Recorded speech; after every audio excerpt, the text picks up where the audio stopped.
सभी प्यारे अभ्यर्थियों का मेरे YouTube चैनल पर बहुत बहुत स्वागत है।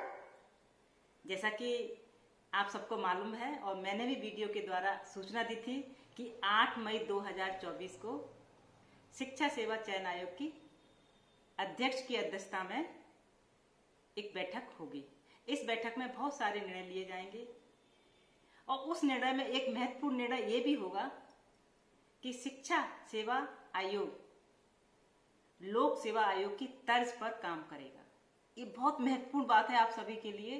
लोक सेवा आयोग की तर्ज पर काम करेगा, यानी कि पूरी निष्पक्षता और पारदर्शिता के साथ काम होगा। बहुत उसमें कमेटियां का गठन होगा, जिम्मेदारी पूर्वक उसमें समय से सारी चीजें होंगी और छोटी छोटी चीजों को बड़े अच्छे से उसमें कार्य किया जाएगा। हर चीज पर, हर बिंदु पर उस पर चिंतन और मंथन होगा। तो ये बहुत बड़ी बात है कि जल्दी ही ये चीजें बहुत अच्छे ढंग से सुचारू रूप से ये सारे काम होने वाले हैं।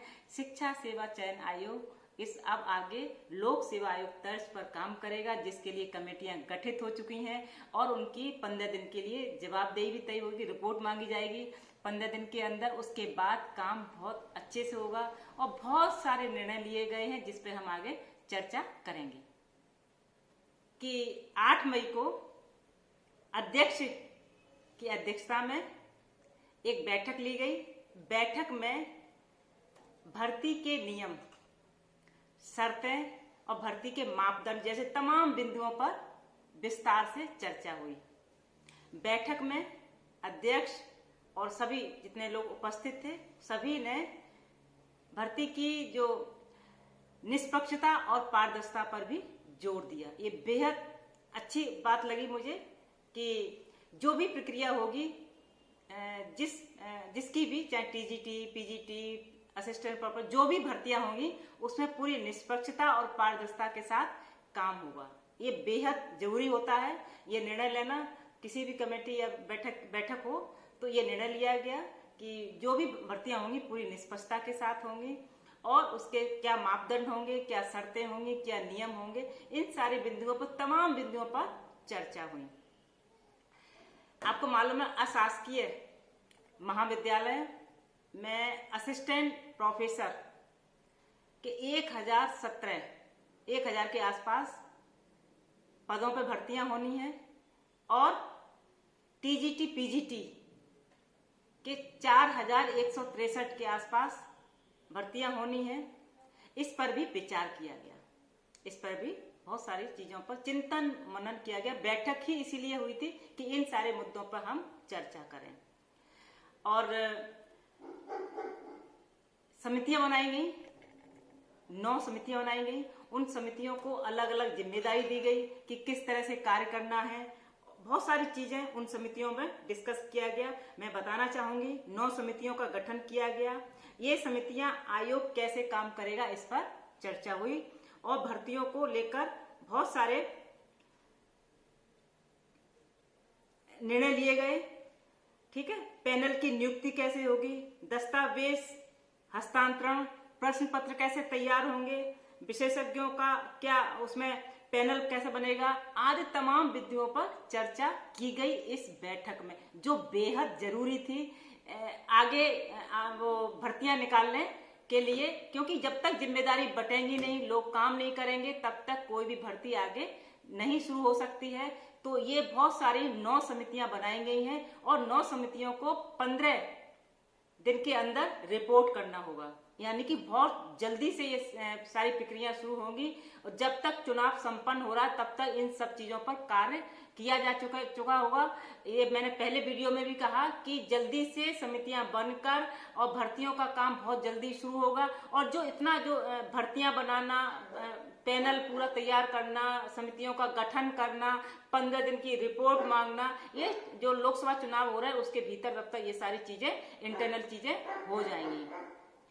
उसके बाद अभी इस पर भी चर्चा की गई कि 1017 जो असिस्टेंट प्रोफेसर के जो पद हैं उस पर उच्च शिक्षा सेवा आयोग ने, और जो टीजीटी पीजीटी के जो पद हैं 4163 माध्यमिक शिक्षा आयोग ने आवेदन पहले ही ले लिए थे। अब इन पर भर्ती की प्रक्रिया शुरू होनी है। तो इस पर काम सबसे पहले होगा कि जो असिस्टेंट प्रोफेसर और टीजीटी के जो पद रिक्त पड़े हैं और उन पर आवेदन लिए जा चुके हैं, अभी तक उन पर भर्ती नहीं हुई है, तो ये काम सबसे पहले होगा। 9 सदस्यों की समिति गठन कर दी गई है और उनको अलग अलग जिम्मेदारी दे दी गई है और उस जिम्मेदारी के बाद 15 दिन के अंदर उनको रिपोर्ट करनी होगी। ये सारी चीजें विस्तार से इस बैठक में निर्णय लिए गए, क्योंकि ये बैठक पहली बार अध्यक्ष जो कार्यवाहक अध्यक्ष हैं MP अग्रवाल जी, उनके अध्यक्षता में ये बैठक हुई है। तो ये बहुत महत्वपूर्ण बैठक थी। मैंने पहली वीडियो में बताया था कि इस बैठक में बहुत सारे निर्णय लिए जाने हैं, जो कि निर्णय लिए गए हैं कि ये क्योंकि जब तक कमेटियां नहीं बनेंगी, कमेटियों को जिम्मेदारी नहीं दी जाएगी, तब तक साथियों कोई भी काम आगे नहीं बढ़ सकता। तो आपके लिए ये बहुत बड़ी खुशखबरी है कि जो आप वर्षों से इंतजार कर रहे थे, काफी लंबे समय से इंतजार कर रहे थे और आवेदन भी ले लिए गए थे, लेकिन भर्तियां नहीं हुई थी। तो हर रोज आप हर रोज सोचते थे आप कोई खुशखबरी मिले, अब कोई सूचना मिले। तो वो दिन, इंतजार का लम्हे खत्म हुए हैं। बैठक हो चुकी है। बैठक में 9 सदस्यों की समिति बन चुकी है। 15 दिन में रिपोर्ट ली जाएगी और जो भी भर्तियां होंगी पूरी निष्पक्षता और पारदर्शिता के साथ होंगी। जो पेंडिंग भर्तियां हैं तो सबसे पहले उन पर कार्य होगा, उसके बाद आगे कार्य किया जाएगा। और जो समितियां बनी हैं और उनको जिम्मेदारी दी गई रिपोर्ट देने का, ये सारा काम लोकसभा चुनाव के दौरान पीछे कर लिया जाएगा, जिससे कि जैसे ही लोकसभा चुनाव संपन्न हो उसके बाद बहुत जल्दी काम आगे गति पकड़े और आगे भर्तियां शुरू हो। क्योंकि हमारे बहुत सारे अभ्यर्थी हैं, शिक्षक बनने का सपना सजोए बैठे हुए हैं। वो हर दिन इंतजार करते हैं कि काश भर्तियों की सूचना आ जाए, काश भर्तियों की सूचना आ जाए। इस बात को लेकर वो हर रोज खबर पढ़ते हैं, सुनते हैं, देखते हैं कि सरकार की तरफ से, प्रशासन की तरफ से कोई ऐसी सूचना जारी हो जिससे कि उनका इंतजार खत्म हो। तो मेरे प्यारे सभी अभ्यर्थी, जो आप तैयारी कर रहे थे और इंतजार कर रहे थे, इंतजार के लम्हे दूर हो रहे हैं और तैयारी आप बहुत पुख्ता शुरू कर दीजिए। जो आवेदन लिए जा चुके हैं असिस्टेंट प्रोफेसर के लिए 1017 पदों के लिए और टीजीटी पीजीटी के लिए 4163 पदों के लिए जो आवेदन लिए जा चुके हैं, उन पर सबसे पहले भर्तियां होनी। तो जिन्होंने आवेदन किया है, मेरे सभी अभ्यर्थी ध्यान से सुन लें, वो तैयारियों में जुट जाएं, कोई लापरवाही मत कीजिए, क्योंकि बहुत दिनों बाद तो आपका ये सपना पूरा होने वाला है। काफी इंतजार के बाद उसमें भी कहीं आप चूक गए जरा सी लापरवाही के लिए, तो फिर आपको पता नहीं कितना इंतजार करना पड़ सकता है। तो मैं अपने सभी प्यारे अभ्यर्थियों से बस यही कहना चाहूंगी कि आप तैयारी अपना पूरी तरह से करते रहिए, क्योंकि बहुत कम समय बचा है। जैसे ही चुनाव संपन्न होते हैं, क्योंकि समितियां बन गई हैं, रिपोर्ट भी मांग ली जाएगी 15 दिन में और उसके बाद आगे सिर्फ भर्तियां ही होनी है। आवेदन लिए जा चुके हैं, तो आपको सिर्फ अपनी पढ़ाई पर ध्यान देना है, अपनी स्टडी पर पूरा ध्यान देना, जिससे कि कहीं कोई चूक ना हो जाए, आपके सपने साकार हों। बहुत जल्दी से आपकी भर्तियों की एक खुशखबरी आने वाली है, जिससे कि आपके सपने साकार हों।